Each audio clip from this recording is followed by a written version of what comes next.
स्वागत है। आज हम freshersnow.com पर छपे एक लेख पर बात करने वाले हैं। ये डिलॉयट के 2025 की ऑफ कैंपस ड्राइव के बारे में है और ये ड्राइव खास तौर पे 2023, 2024 और 2025 बैच के फ्रेशर्स के लिए है। तो आज हम इसी पर थोड़ी गहराई से चर्चा करेंगे कि कौन सी नौकरियां हैं और कौन कौन अप्लाई कर सकता है। जी बिल्कुल, ये जानकारी उन स्टूडेंट्स के लिए काफ़ी काम की है जो आप जानते हैं डेलॉयट जैसी बड़ी कंपनी में अपना करियर शुरू करना चाहते हैं। तो हम देखेंगे कि भाई कौन कौन अप्लाई कर सकता है और क्या क्या मौके हैं उनके लिए। हाँ, तो सबसे पहले सबसे ज़रूरी सवाल, कौन से बैच के फ्रेशर्स योग्य हैं इस ड्राइव के लिए? देखिए, लेख के हिसाब से जो छात्र 2023, 2024 या फिर 2025 में पास आउट हो रहे हैं या हो चुके हैं वो इसके लिए आवेदन कर सकते हैं। अच्छा, 2023, 24 और 25, ठीक है। और क्या मार्क्स को लेकर भी कोई शर्त है, मतलब परसेंटेज वगैरह? जी हाँ है।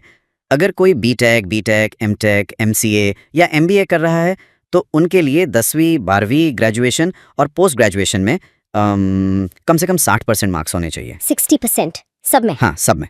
और दूसरे ग्रेजुएट्स भी अप्लाई कर सकते हैं, पर उनकी योग्यता शायद थोड़ी अलग हो, मतलब रोल पर निर्भर करेगी। और हाँ, 2 और ज़रूरी बातें हैं इसमें।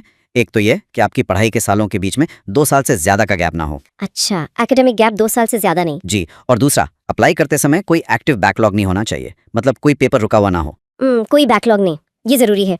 ठीक है, तो ये तो हुई योग्यता की बात। अब अगर कोई इन शर्तों को पूरा करता है तो उनके लिए किस तरह के जॉब्स हैं, क्या रोल्स हैं? देखिए, डेलॉयट में काफ़ी अलग अलग तरह के रोल्स के लिए हायरिंग हो रही है। कुछ मेन कैटेगरीज बता देता हूँ। जैसे एक है एनालिस्ट। इसमें आपको रिपोर्टिंग और analytics, payroll processing, internal control, quality और risk independence, learning operations, network support, इस तरह के काम मिलेंगे। और इसके लिए क्वालिफिकेशन? वो रोल पे डिपेंड करता है। Bachelor degree, master degree, MBA, CA या कोई भी ग्रेजुएट हो सकता है। अनुभव अक्सर फ्रेशर्स या 0 से 3 साल का। 0 से 3 साल, ठीक है। और फिर हैं डेवलपर रोल्स, जैसे full stack developer, DevOps developer. इनके लिए जाहिर है टेक डिग्री चाहिए होगी, BTech, BE, MTech, MCA type की। अच्छा। और अनुभव इसमें भी लगभग 0 से 2 साल का। ओके। और तीसरी कैटेगरी? तीसरी है एसोसिएट। इसमें जैसे एएमएल, मतलब anti money laundering, financial crime से जुड़े काम, या फिर प्रोक्योर टू पे, on boarding, of boarding, account services, इस तरह के रोल्स। और इसके लिए अक्सर कोई भी ग्रेजुएट या फिर बीबीए, बीबीएम, बीकॉम वाले अप्लाई कर सकते हैं। और अनुभव फ्रेशर या 0 से 1 साल। यानी काफी मौके हैं फ्रेशर्स के लिए।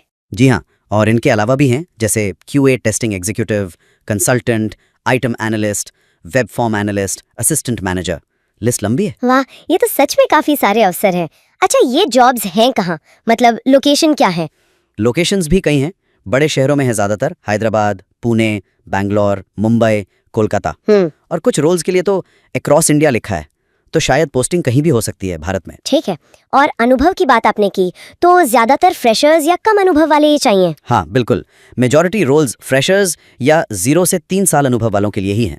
पर हाँ, कुछ खास रोल्स हैं, जैसे मैंने बताया, लर्निंग ऑपरेशंस या नेटवर्क सपोर्ट, उनमें शायद 5 साल तक का अनुभव ही मांगा है। अच्छा, वो थोड़े सीनियर लेवल के होंगे शायद। हाँ, हो सकता है। और क्या कुछ कॉमन स्किल्स हैं जिनकी उम्मीद की जाती है, मतलब जो लगभग सभी रोल्स में चाहिए हो? हाँ बिल्कुल है। देखिए, कम्युनिकेशन स्किल्स, लिखना और बोलना, दोनों ये तो लगभग हर जगह जरूरी हैं। टीम में काम करना आना चाहिए। राइट। और माइक्रोसॉफ्ट ऑफिस, खासकर एक्सेल तो बहुत जरूरी माना जाता है। एक्सेल तो है ही। जी। और फिर जो टेक्निकल रोल्स हैं उनमें जाहिर है एसक्यूएल, पावर बीआई, पाइथन, अजोर, नेटवर्किंग कॉन्सेप्ट्स, ये सब चाहिए होगा रोल के हिसाब से। समझ गई। तो संक्षेप में कहें तो डिलॉयट 2023, 2024 और 2025 बैच के फ्रेशर्स को काफी मौके दे रहा है, अलग अलग शहरों में, अलग अलग रोल्स में। बस जरूरी है कि वो एलिजिबिलिटी क्राइटेरिया, मतलब वो 60% मार्क्स और नो बैकलॉग वाली शर्तें पूरी करते हो। बिल्कुल सही कहा आपने।